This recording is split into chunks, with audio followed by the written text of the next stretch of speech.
Welcome, friends, to this episode of the Sync Your Life podcast. Today, I'm joined by Dr. Juliet McGrattan. This is not her first time on the podcast. We actually, I think you were one of my first official interviews when we launched the podcast, and now we're close to 100 episodes in. So I'm so excited to have her back on the show. She is working on and has a new video course called Run Through the Menopause, which I'm sure we're going to be talking about today.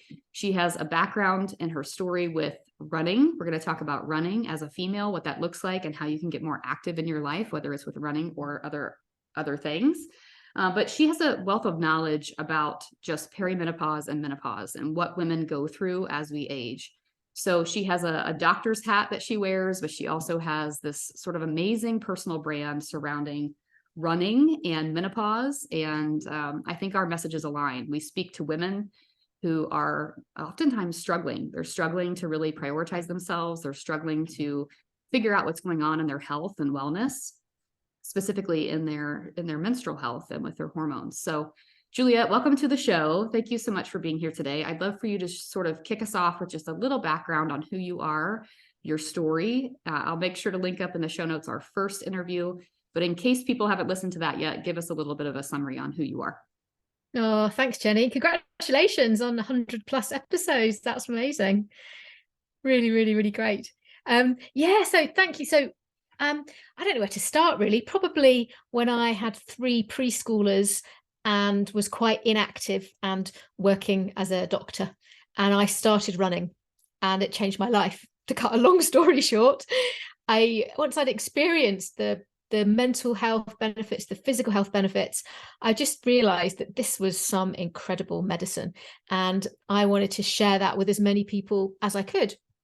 And over the years, my desire and my passion for sharing it through books, through blogs, through podcasts, etc., grew and grew and grew to the point where I've actually left my clinical practice a few years ago, really just to focus on the power of exercise. Running is my thing, particularly running for women. And I don't know, I think with those 2 hats, with that doctor hat and with that runner's hat on, I've perhaps had a slightly different insight into things, because my understanding of the human body and seeing women struggle with their body in so many ways, and then how that interacts with their running, I've really felt that the more people can understand about what's going on in their body, the easier it is to overcome all the hurdles and things that crop up. Now, I've used that all through my running journey, but now I'm 50 and I'm perimenopausal and I'm surrounded by friends and runners who are also in that same boat. So right at the moment, really my focus through my work is turning to the perimenopause, menopause, postmenopause, and running specifically. So it's really nice to kind of go deeper into that topic. And that's what, as I say, my little video course that I've just created is mostly about. So I've kind of, all general health, all running, all exercise. And now we've gone right down into perimenopause, menopause and exercise, which is, I feel really happy in this space. It's great. And I hope that I can help lots of women to stay active and be active through what can be quite a challenging time. Yeah, that's fantastic. And I think this is going to be just such a great topic for us to have on the show, because I know even just this morning, I was telling you offline that I was receiving messages from my friends and my course takers asking about, oh my gosh, like my periods have stopped, or I think they're stopping and I'm having these symptoms, right? Whether it's hot flashes or whatever. And I've said it before on the podcast. I think that women's health is something that we are not educated enough on. I know here in the US, I look back on my sex education in middle school and beyond, and it was basically just textbook, how a baby happens, how a baby is born, how to avoid pregnancy as a teen. And there really wasn't a lot more. There wasn't a lot about the female body itself. There wasn't a lot about what it looks like to be a female from teens to 20s to 30s to 40s and beyond.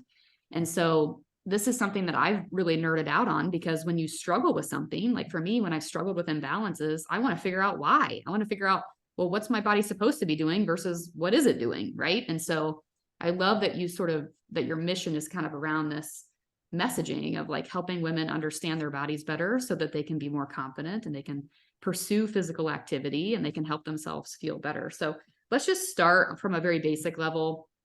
I find that, again, women don't know enough about sort of this process. And I know Dr. Laura Brydon is a resource that I read and I listen to a lot. She talks about menopause being sort of a second puberty, which I think is an interesting spin, an interesting way of putting it. But I'd love to just kind of share, from a high level, let's talk about these transitions. So, from a cycling female to perimenopause to menopause, can you give us sort of just a high level version of what's happening in the body?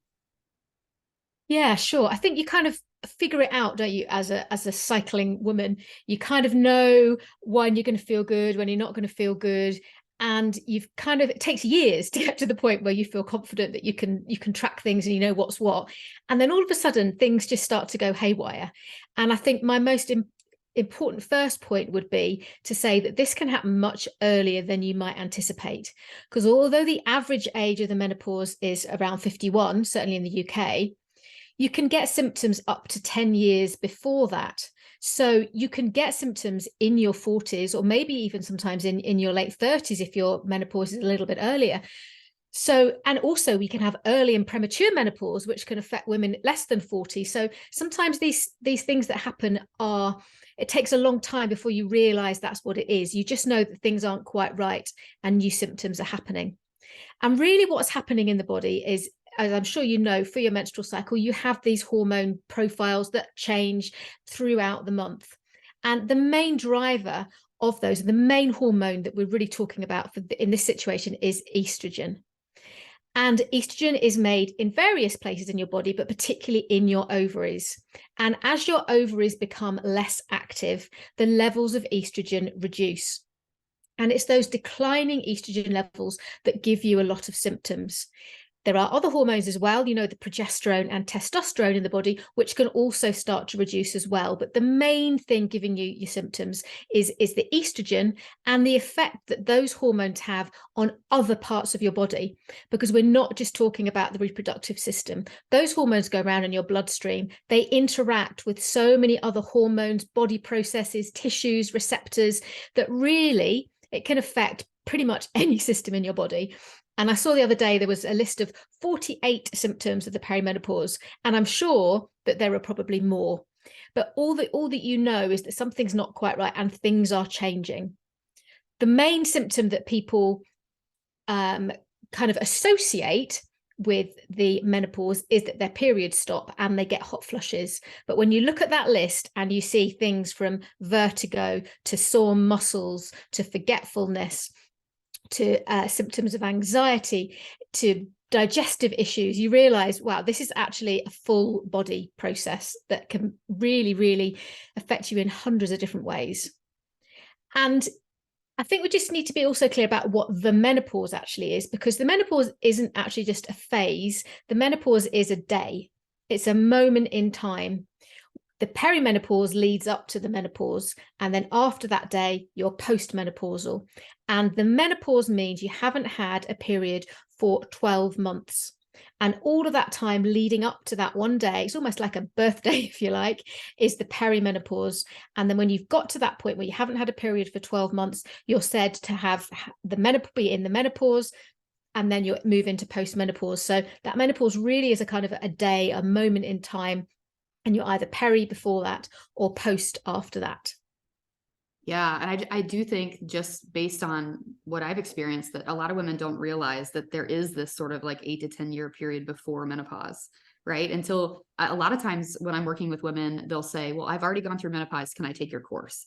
And I say, sure, there's still plenty of things that you can learn, and there's plenty of things that you can do. And of course, the nutrition focus and the fitness focus can help. But it's funny because they'll do that. And then they say things like, oh my gosh, I wish I had known this when I was going through perimenopause, because this is exactly what I was experiencing. And I just, we don't talk about it as women a lot.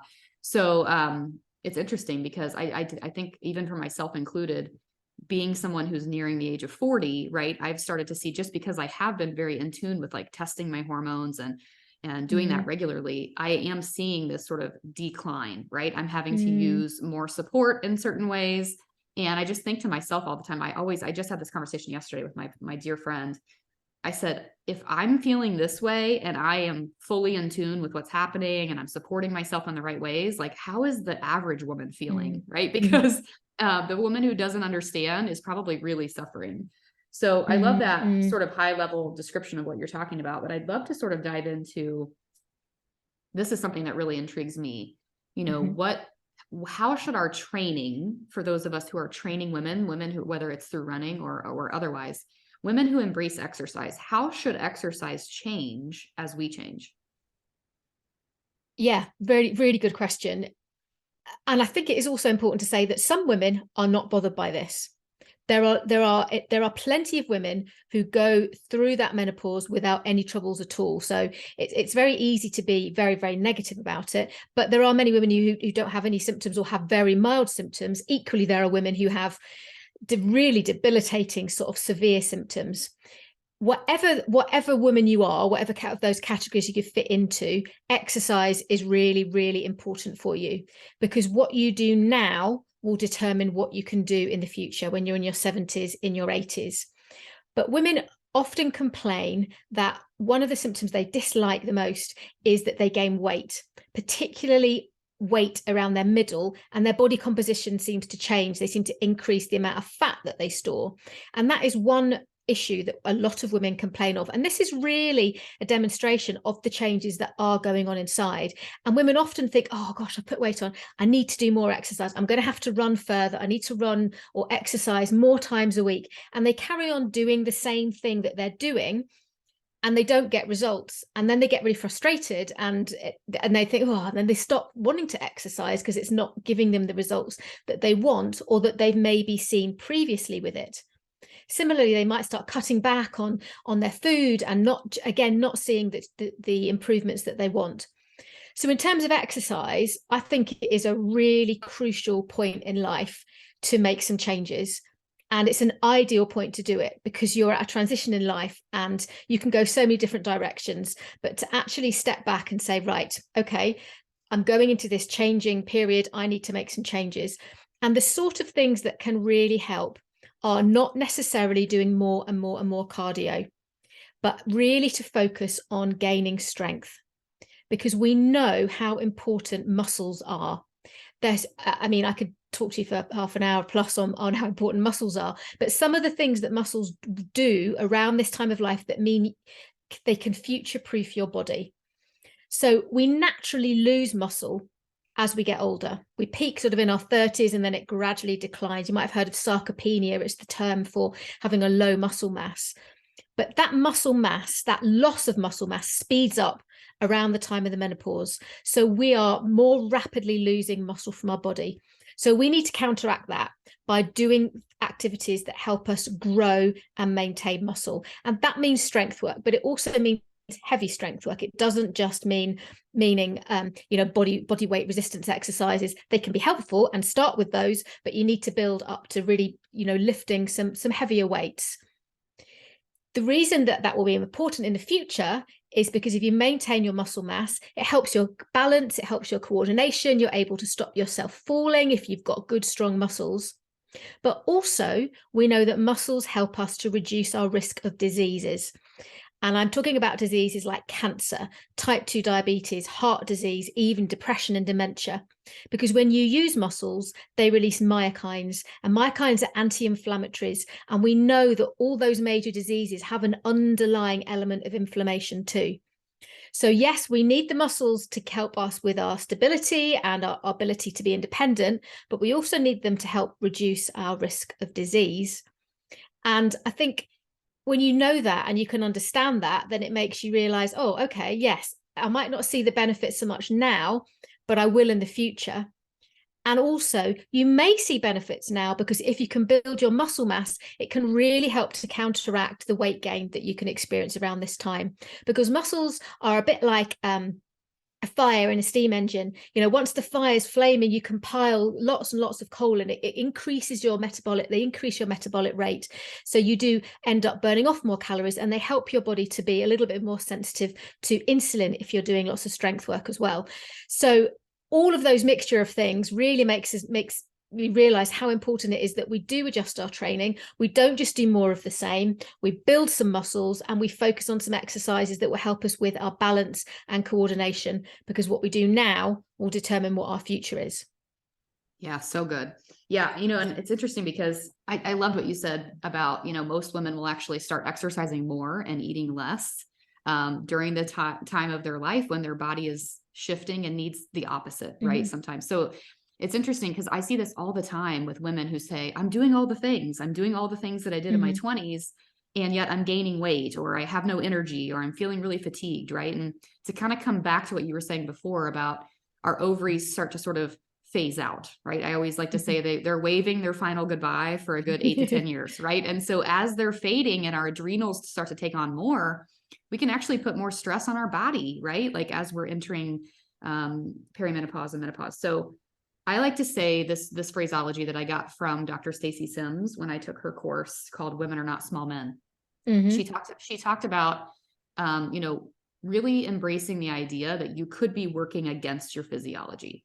So that goes for whatever phase you're in. So if you're a cycling female in your 20s, 30s, and if you're embracing something like cycle syncing, which is what I teach, right? You can still be working against your physiology if you are doing too much HIIT and cardio, right? Like you could be sort of putting this strain on your body that is unnecessary when it's looking for other things. And then the same thing goes for, perimenopause and menopause. Like as your estrogen is declining, which of course we know progesterone declines first, as you said, during perimenopause, as that starts to happen, your body needs more of that strength training, like you just said, and it probably also needs a little bit more active recovery. So, Absolutely. a lot of the women that are going through my course and what I teach, women who are in that phase of life where their periods have stopped, I usually have to tell them, it's okay to like lift heavy weights. You don't have to hit the elliptical or the treadmill every day. You don't have to do the high intensity intervals every day. It's okay to take a rest day every third day. Like it's okay to be sort of intuitive with your body. And so at the end of the day, of course, I think the main message is always, we do, I think, innately know what our body needs and craves.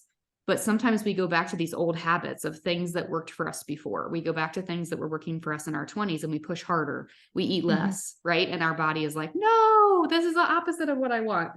Strength training. The other thing that Dr. Stacy Sims says is and I'm gonna use French here, but she says lift heavy shit. Lift heavy shite. She says lift heavy shit. And so I say it all the time in my accountability groups and stuff like, don't be afraid to lift the heavy weight. And when I was training in my gym, this was something that, and I really want to make sure I hit it home for anyone listening. This was something that I really, really, really had to address with a lot of my female members.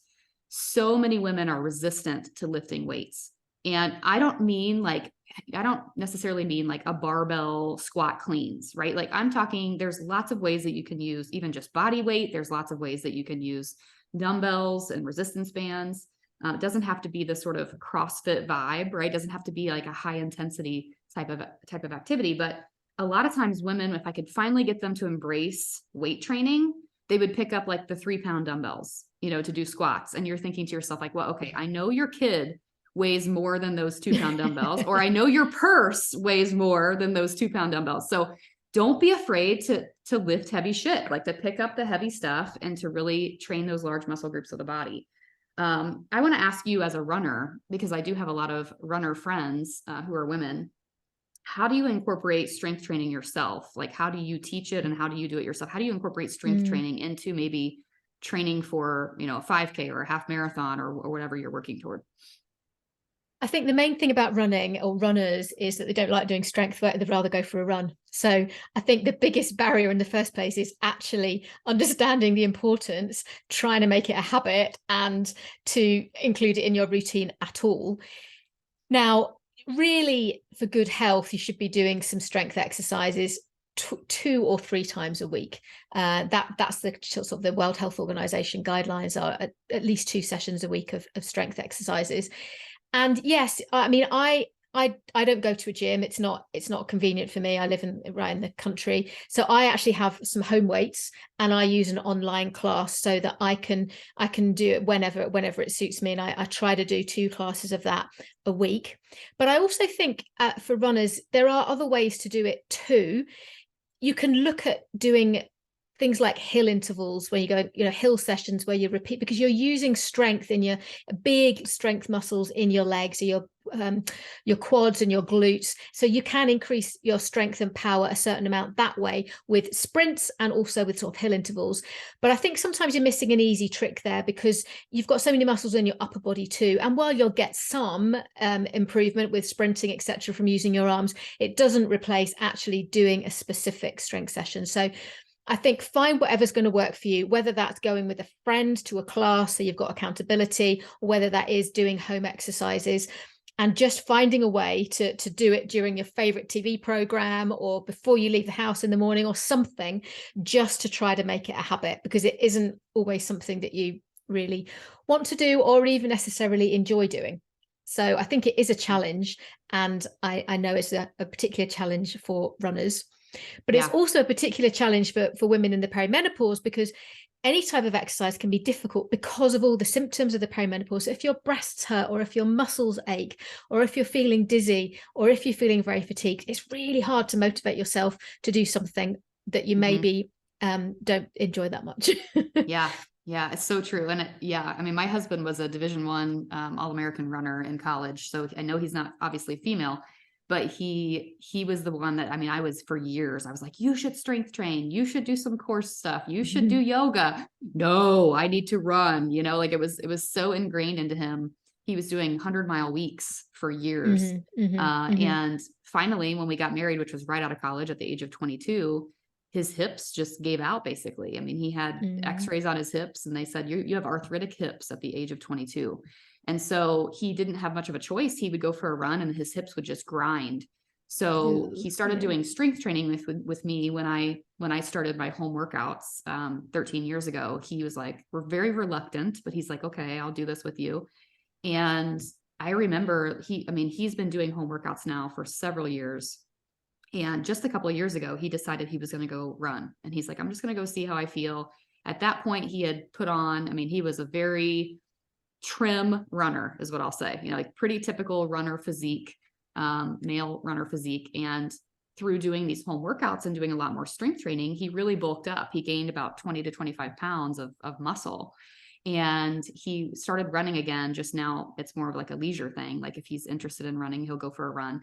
And he talks about how much easier it feels because his body is stronger and he's been able to put on that muscle, and he's been able to strengthen the core and probably alleviate a lot of the pressure in the hips. So, I mean, and I realize that he's a male and the menopause thing doesn't apply, but I think you're so right that people who are into something like running, it goes for everything, right? If you're into yoga, you want to only do yoga, right? So it's good to sort of diversify your fitness portfolio, right? Like do other things to help you. And I also want to make sure we touch too on nutritional changes during these times, because coming back again to Stacy Sims, one thing that has been huge for me this year, as I'm seeing my progesterone naturally decline, is to really focus more on my protein intake.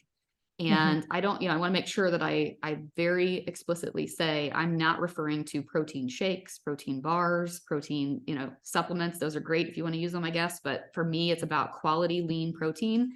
But when I first heard her say that you want at least a gram of protein per pound of body weight, and then I assessed what I was actually consuming for protein, I was eating clean, I was eating healthy. So I thought, and I looked at everything and I thought, oh my gosh, I'm like 40 or 50 grams shy of protein per day. So I really had to put more focus on it this year in particular. And for me, I swear it has changed my physique. It's changed the way I feel. I'm more satiated after meals. I personally feel like it has helped regulate my blood sugar. I don't feel crashes throughout the day like I was feeling before. And again, I feel just more toned. I'm doing the same workouts I did before. I've just changed nutritionally what I'm doing. And so I know Stacy talks about, if you're a cycling female, consuming 20 grams of protein within 30 minutes of a workout. If you are menopausal, make that 30 to 40 grams, right? Like boosting that up even more. So can you touch on maybe like the nutritional side, protein and anything else nutritional during perimenopause? And I think, again, it's a case of understanding why. And a lot of that is to do with the muscle mass, because our muscle mass is reducing, we're having more muscle breakdown than we are making muscle. And we need to make extra muscle, and we need protein, because protein contains amino acids, the building blocks for making that protein. And the majority of people are not eating enough protein. So increasing your protein intake as you get older, for all people, whether they're particularly active or not, but increasing your protein intake as you get older is a really important thing that we can do. And as you say, it can have benefits outside of just building muscle, because it can make you feel fuller. And if you are struggling to maintain and control your appetite, because appetite hormones could go out of sync with the perimenopause and you can find yourself hungry all the time, then actually including a little bit of protein in every meal, and as you say, using it after exercise as well to enable the body to recover, because we do have to just take a little bit more care of ourselves. Our recovery process, our repair processes in the body, they have slowed down a little bit. So they do need a bit of extra help. They need a bit of extra time, and they need those building blocks to repair your body tissues. And just one thing I wanted to touch on from what you said before about your husband. One of the things that women, particularly runners, worry about for the future is whether their knees will hold out, and they worry about wearing their knee joints down and developing osteoarthritis in their knees. And two things to say. First of all, please, you're going to be more at risk of damaging your knees if you're inactive than if you're running. But secondly, what you're doing is building up the muscles around the knee joint, so that when you hit the ground, a lot of the impact goes into the muscles rather than going directly on the bone. So those muscles are crucial, and increasing your protein intake will help you to build those during your strength work. The other point probably to mention nutritionally is just to talk a little bit about carbs. Now, I'm not an advocate for cutting all your carbs completely by any stretch, but I would say that your metabolism does change a little bit around this time, and women do find that they store fat really, really easily. So just be careful with your carbs, and look for whole grains, look for carbs that are going to give you, with a lower GI index. So they're going to give you energy over a long period of time, and just be honest with yourself about how much rubbish you're eating, because it's so easy, particularly if your moods are up and down, your hormones are a bit all over the place, to crave things and to take shortcuts and to lose the focus on a healthy diet. So I think cutting the carbs a little bit, and making sure that you are eating the right carbs and healthy carbs, and also increasing your protein, and not being afraid of fats as well, but looking for those healthy oils. We need these lovely omega-3s, and we need them to keep our joints well and to reduce inflammation in the body. So making sure that you're not afraid of olive oil and avocado, and you're just not cutting all those things out because you're worried about the fat content. We need some healthy fats in the diet as well. Yeah, I'm glad you mentioned healthy fats, because I think a lot of women, I mean, of course, it's typical for modern society to say you should eat low carb, or you should eat, low fat. And so we go for those like low fat salad dressings or the low fat whatever. And it's like, I wish we would get out of that mindset, because it's like, no, you'd rather have the fuller fat. Like I've had to explain to my mom multiple times. Yeah, less of it. Right. So like there have been times where like I go to my mom's house, I'm like, I look in her refrigerator and I just want to be like, oh, she's got like the sugar-free ketchup, but it has like aspartame, and it has, artificial sweetener, and it has all this other stuff in it. And I'm like, no, same thing for like salad dressings. It might say fat-free, but it's not a quality fat. So you want to have just a quality fat. I love avocado, olive oils, coconut oils. I personally stay away from dairy. It's inflammatory for me. And I know it's inflammatory for a lot of women, but it's not for everyone. So just making that conscious choice. I remember when I sat down with my functional medicine doctor, I was probably in my late 20s. And at this point in my life, I owned a gym. I was training a couple times a day with clients, very active, high metabolism, eating a lot, right? Like just trying to sort of keep my energy up. And I remember coming in to meet with her, and we kind of did like a nutritional assessment. And she was asking me what I consumed in a day. And at that point, I was following these like regimens. I was following these, I don't know how to describe it, but clean eating regimens that were no dairy, no gluten, vegetables, etc. And she's like, everything looks really great, except you're not consuming enough healthy fat.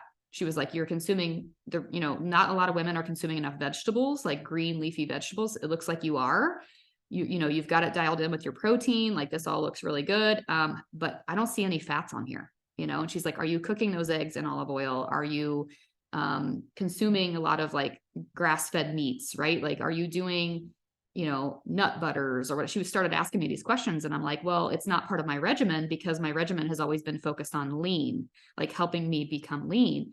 And she's like, well, there's a good medium between lean and healthy, right? Like, you need to have these healthy fats in your diet. So if you are a training woman, I would just encourage you to consider that. Like, are you consuming enough healthy fats and enough protein in your diet every day? Because those fats and protein are what's going to satiate you.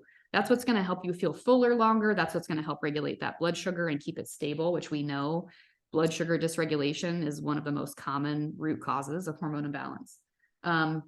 The other couple things that I wanted to mention too is just during perimenopause, during that progesterone decline decade, cruciferous vegetables can be your friend too, because cruciferous vegetables have this sort of detoxifying estrogen power. And so those years tend to be when we can see things like estrogen dominance. And so, consuming more broccoli, chard, cauliflower, those types of things can be really helpful during that time, because you can really be helping your liver detoxify that excess estrogen if that exists for you. And then seed cycling. I'm going to make sure I link that up in the show notes. I have a podcast episode all about seed cycling for the cycling female, just as a natural way of just boosting the hormones that need boosted during the different phases of your cycle. That has been one of the biggest helpers for me in my own journey with dealing with low progesterone issues and estrogen dominance personally. So just incorporating things like sunflower seeds during my luteal phase to help boost that progesterone, and incorporating things like flax seeds in the early phase of my cycle, the follicular phase. So I'll make sure I link that up too. But I love this conversation because I just think that there's so much women have to learn about what they can do to optimize their body during this time instead of just suffering. And yes, you kind of alluded to this earlier about a lot of times if we're having these symptoms, we don't feel like doing it, right? Like if you're feeling dizzy or lightheaded, or you have a migraine or whatever, like cramping, whatever, like you're not going to be in the mood to do this stuff. I have a specific question that I want to ask you, just because you are a doctor and running is your jam. I have a lot of women that I have worked with who love running, and they have a baby. And then after the baby, they start to deal with, like, they go back to running, they start training again for a half marathon or whatever. And pelvic floor dysfunction comes up a lot in the groups that I lead. And a lot of women will say, working with a pelvic floor therapist changed their life, because they're able to really focus on the right muscles and really sort of retrain their core.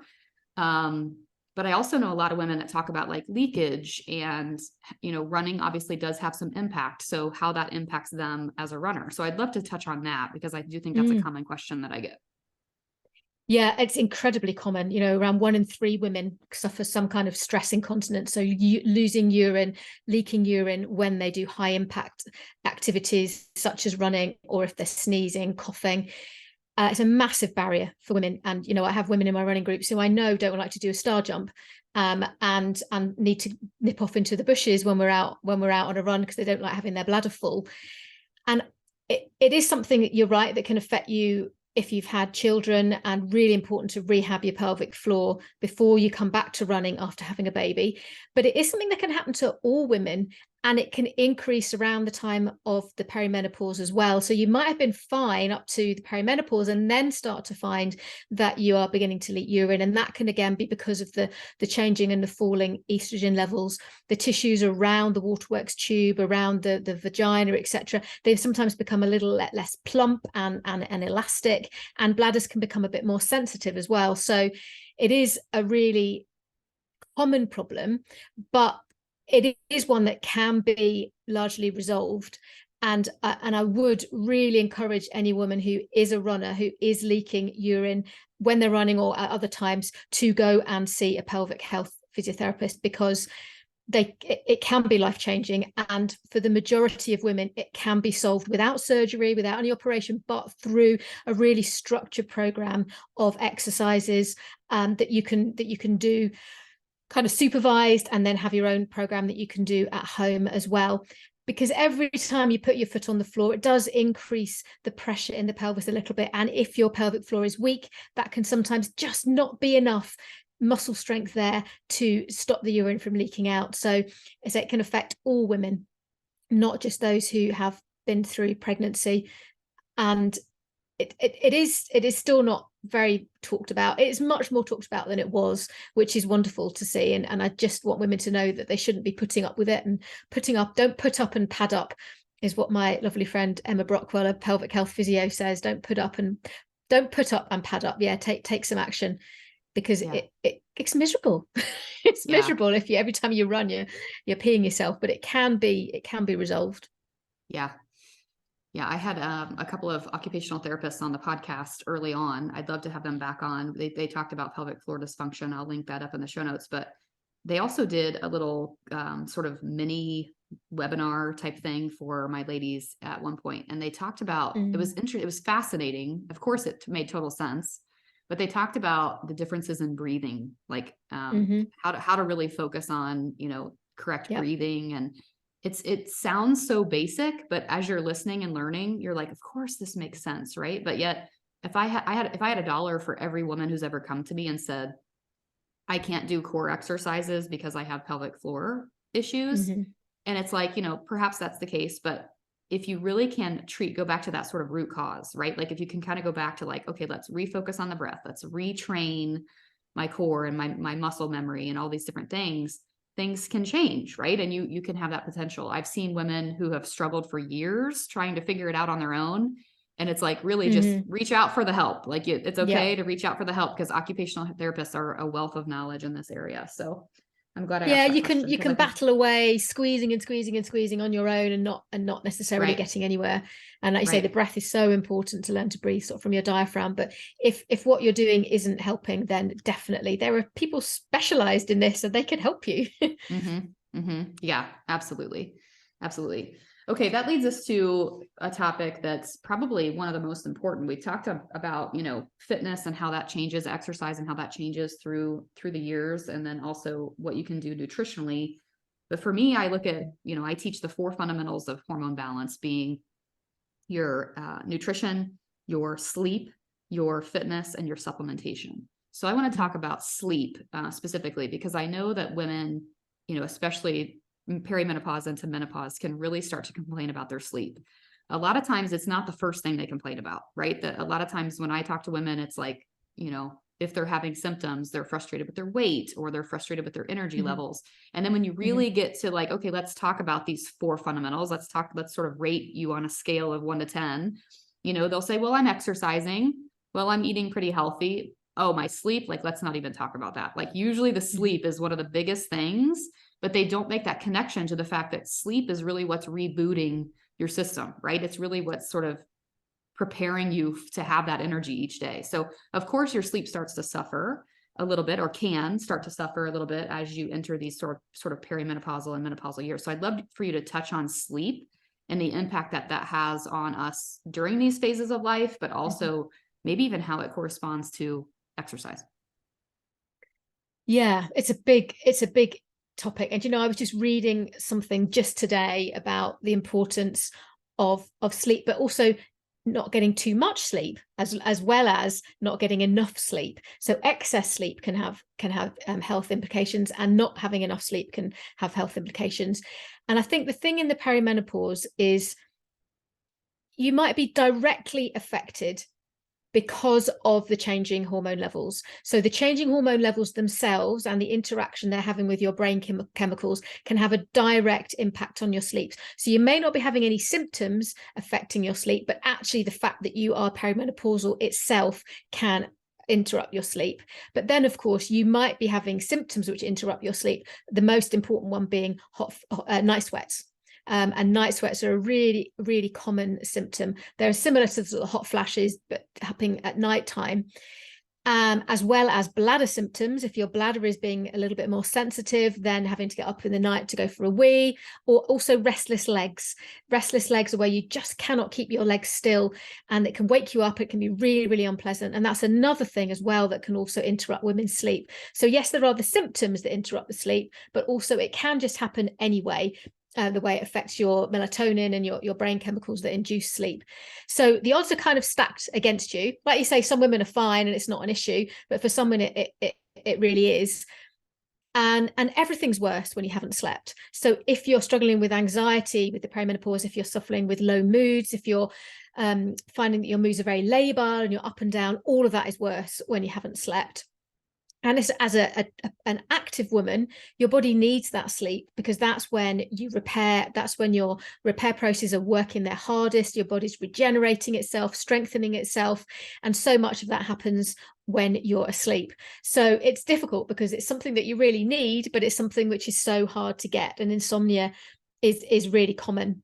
And, I'm not going to stand here and say, well, wind down before you go to bed, keep yourself cool at night, because there, and you can get endless sleep tips and if you search for them and ask people. But just to say, just do what you can. Look at things that might be a little bit outside of the box. Maybe think about not eating too close to going to bed. Maybe think about if there's any link to alcohol.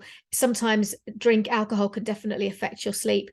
Caffeine intake, you may have been fine up till now with having caffeine till 4 p.m, but suddenly you can't have it after midday without affecting your sleep. So just look and see, are there any triggers that are making your sleep worse? Sometimes there isn't. Sometimes you just have to kind of have a very laid back, relaxed approach to it, and take the good days when they come and do what you can on those poorer sleep days.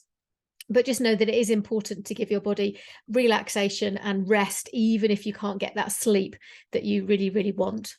Yeah. The alcohol thing is so huge, I think, because I think as women, and a lot of us are moms, when we start to feel that low energy and that fatigue or whatever that's happening, it's easy to kind of, grab the coffee all morning and then turn around and grab the wine in the evening. Right. And I hear it all the time. Like, there's memes out there on social media. I mean, it's common knowledge that there are sort of these survival years of motherhood where it feels like you can sort of become victim to that coffee wine cycle. But really that's like working against your sleep, right? And I've talked about this before, and Stacey Miller was on the podcast to talk about alcohol and the impact that it has on women's hormones. I've seen that specifically myself. I've been wearing the Oura Ring now since January, so 11 months of wearing the Oura Ring. And I used to be able to have a couple of drinks in my 20s, and I felt like I would still sleep pretty good overnight. I didn't have much trouble. But in the last 3 to 5 years, especially now having the Oura Ring this year and being able to see my sleep metrics, even just one glass of wine or one drink will affect my sleep. It causes me to have wake ups. Like I'll look back at my Oura Ring score the next day and I'll have these like slight little wake ups. I don't remember them in my sleep, but it's happening. And it has to be, it's only happening when I have a drink. And so, and I'm sure that there have been times where I wake up at 3 o'clock in the morning and I feel like I'm starving. Like it has to be this sort of like blood sugar effect that's happening as well. So, I mean, I don't want to go into the details on that, but alcohol can be huge. And so if you are having sleep symptoms and night sweats and all that sort of stuff, removing the alcohol from the equation, or at least moderating it a lot more, can be really beneficial. But I'm curious your thoughts on, during perimenopause and menopause, what are your thoughts on adrenal support? So I'm a very traditional doctor. So I'm adrenal support is not something that I have any expert knowledge on, and I'm always very careful not to step out of my area of expertise. So don't come to me for questions about adrenal support if you don't mind.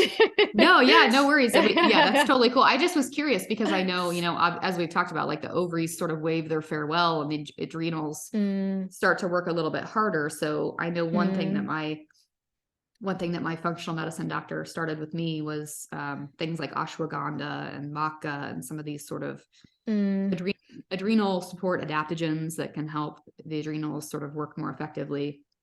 So I was just curious. For me, as a very traditional doctor, and I'm proud of that. I don't personally yet see enough really good, sound clinical evidence to make me want to promote things like that, and that's my personal opinion. I would say everybody should always do their own homework, because there's so, and I think we're very vulnerable in the perimenopause because the symptoms can be so overwhelming and so frustrating, and every time you open your social media feed you get a whole range of things promoted to help you in the perimenopause, and I think it can be really confusing and really overwhelming. So I would always just say, just make sure you do your homework and you're confident that you're happy with what you're taking. Yeah. Yeah, absolutely. And everybody's unique and individual. And so, Mm, I always, it's on my disclaimers on the podcast, but I'll say it again, you always need to be working with your doctor and have questions that are sent to mm, your individual doctors. But, yeah, so this is awesome. I love diving into this. I mean, exercise is my number one hobby. It's my number one thing that I love. And mm, then hormone health is a close second because of my own journey. So this is a great conversation. I want to wrap up this way before we direct people mm. toward you and your video course and everything that you have going. What question am I not asking that needs to be asked? Ooh, that's a very good question, isn't it? I mean, you're very knowledgeable, and you do have a lot of experience in looking after your body and in hormonal health and understanding your body. So I think maybe the question that we both need to ask is, how can we help other women? And I think that when you know stuff, you kind of forget what you didn't know. And I really think there are so many women out there who really don't know the basics, and they don't know what's happening to them. They just have lost themselves. They don't recognize who they are anymore, and their life is really changing, and they're not sure what to do for help. So my idea is that the more we talk about it, podcasts like this, the more it becomes part of conversation, the more women have conversations with each other about the perimenopause and the symptoms that they've had, the better. So perhaps the question we both need to ask ourselves is, how can we make our knowledge more accessible to more women, and how can we help women who don't know to understand what's going on in their bodies? Yeah, this is certainly a topic that needs discussed, right? Even I can think back to my teenage years and my 20s and how much I was suffering with things like painful periods and migraine headaches. And yet not very many people around me knew it, because to me, it was like not the norm to talk about it, right? It was not the norm to talk about your period. It wasn't the norm to talk about any of this stuff. My husband and I were 2 years into an infertility journey before I really truly understood what ovulation even really was, and Yeah, how to predict it. You know what I mean? Like, and it's sometimes yeah. I look back on that and I think, gosh, if I had known what I know now in my 20s, it could have been game changing in a lot of different ways. But now I'm so glad that I have people like you and people that I look up to that I can learn from, so that as I keep entering the next phase, this does become common conversation, so that I can learn it for myself, and then also, share it out with the world. So thank I you so think it much for is being here improving. today. Yeah, it's absolutely improving, and people are talking Yeah, about it. And it's, yeah. I love that there are now, I mean, my favorite people to follow in this space are Dr. Stacy Sims, Dr. Laura Briden. I like Dr. Sarah Gottfried has some really cool stuff. Jolene Brighton. There's a lot of what I would call like doctors who are also influencers, who are out there starting to say, Yeah. hey, science supports this and experience supports this. And also I'm a woman and I want to talk about this. Right. And so kudos to them for being some of the women who are sort of leading the way, and kudos to you for doing what you're doing. I know I'd love to hear more about this Run Through the Menopause video course. So I'll let you tell us more about that, how people can find you on social media and Oh, all that good thank stuff. you. Yeah, so I created Run Through the Menopause really because so many people were asking me questions, and messaging me and asking me on social media about their running in the perimenopause and how they could improve it, and what could they do when this symptom happened and that symptom happened, and what was going on in their body. And so I just kind of listened and thought, okay, right, I'm going to create a resource. So I created a little video course called Run Through the Menopause. I say little, it's not little. I gave it my all to create it for about a year. And really it looks at right back to what the menopause is, what you can expect during the menopause, but specifically how those symptoms can interrupt your running and what you can do about it. But it also focuses a lot on change. So looking at where you are in life, a little bit of sort of self-development and reflection in there to try and help you create new habits during this time of change that you can carry on through the rest of your life to sort of future-proof your body. So I opened the doors in November 22 for a short period of time, and I'll be opening them again in the new year, in early 2023. So if you head to my website, which is drjulietmcgrattan.com/menopause course, then there's all the information there about the course, and you can go on the waiting list to that doesn't mean you have to buy it, but it just puts you on the waiting list so that I can let you know when it's next coming out and can tell you more about it early in 2023. I'd love to have some of you. I hope I can help. Excellent. Yeah. And I love, being able to have someone like you that I can point people to, because my course can certainly help the menopausal woman in some ways, but to have something that's more focused, to have something that is where she is, and to be able to refer people to you in that phase of life is key. So I'll be saving your link. I'll be putting it in the show notes so people can simply swipe up and access that and get on the wait list for more information from Dr. McGrattan. But thank you so much for being with me today, coming back onto the show, sharing your expertise, and being a great resource for women. Oh, thank you for all that you do as well, Jenny. It's amazing. All right, we'll talk soon. Thank you. Bye.